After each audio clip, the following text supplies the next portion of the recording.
Since the first recordings in history, lawmakers have tried to regulate and set boundaries on how people take their sexual pleasure and form unions.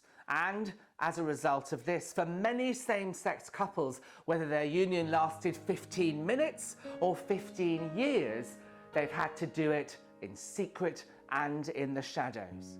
But if you look close enough in history, you will find examples of same-sex unions and acceptance by society. So, come with me, let's go back and let's discover the history of same-sex unions.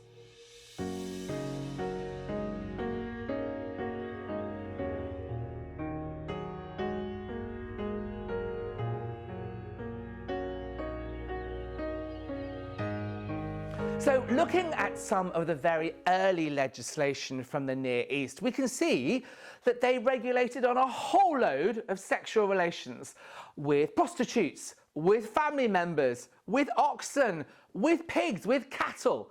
But they were completely silent on same-sex relations. Nothing was said about them. At this point, the law did not concern itself with same-sex couples. It was purely a public matter, and as of yet, same-sex couples were not persecuted. Now, we can probably assume that same-sex couples existed because absence of evidence is not evidence of absence.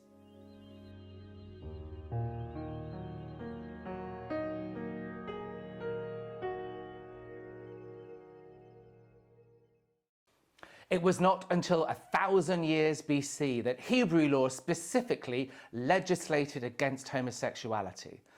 Same-sex coupling was no longer a private act, it was public property, and as such to be condemned and to be abhorred. But it wasn't always the case. In ancient Mesopotamia, prayers were said for the love between two men. In ancient China, same-sex couples could literally bind themselves to each other in a demonstration of love. Now, historians can argue that this is brotherly or sisterly love, but it must have opened the door to more romantic unions. And there are examples in ancient China of same-sex male couples living domestically openly and completely accepted by the local community.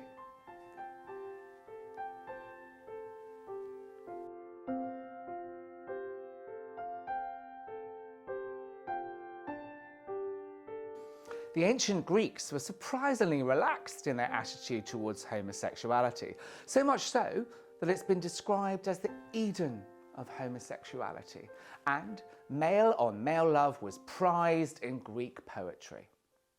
So when Greek men got together, there were some rules about how you behaved. It was all about maintaining your masculinity. And what did this mean? Well, often it played into some of the misconceptions that are still around today in the gay community. This was about who was active and who was passive. This was about showing your dominance and your power.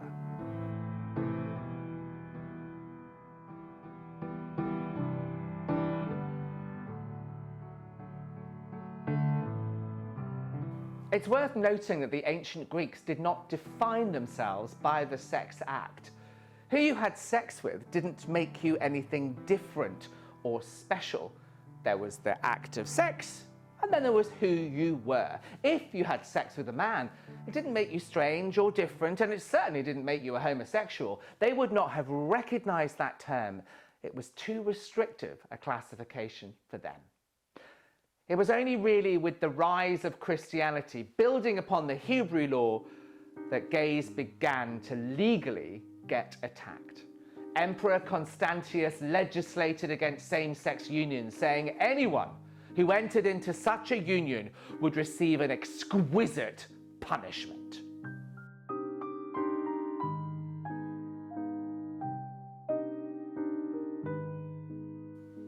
Now, we know people have always had sex, same and opposite. But can we find examples of more than just lust? Can we find examples of where same-sex couples were committing their lives to each other? Yes, we can.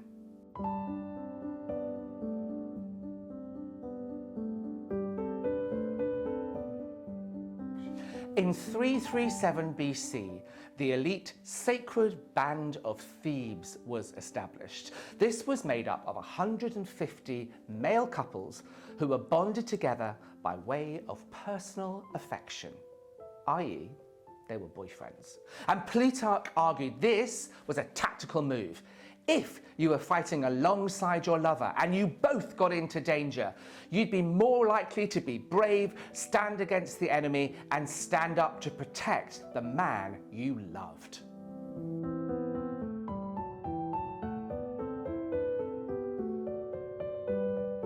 In 1500, the French writer Michel de Montaigne gives us one of the first recorded female unions in history. He tells the story of a weaver who dressed as a man and even married a woman. They were happily married and lived in domestic bliss until they were discovered by the neighbours, and the husband was hanged.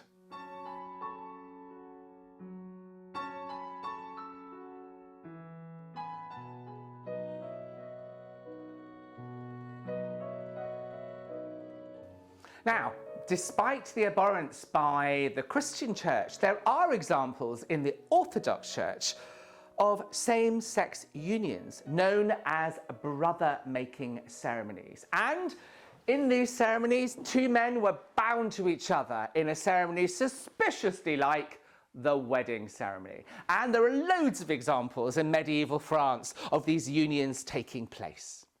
And even though the Christian Church did not approve of same-sex unions, there are examples of these unions taking place within a Christian building. In 1061, two men were married in a small chapel in Spain. And in the 1840s, Anne Lister married her long-term partner, Anne Walker, in the local church. It's interesting how both of them fought against the prevailing discrimination of lesbians at the time to stand up at the heart of the community, which the church was in those days, to declare their love for each other. And today, over 35 countries in the world legislate and recognise same-sex marriage. And in the UK, I'm glad to say, for me and my husband, the legislation is there too. So, thank you for listening to the history of same-sex union. If you've enjoyed today's video, make sure you subscribe, hit the bell so you don't miss our video next month, and check me out on Gay Aristo at Instagram. But for now, wherever you are and whoever you love, take care.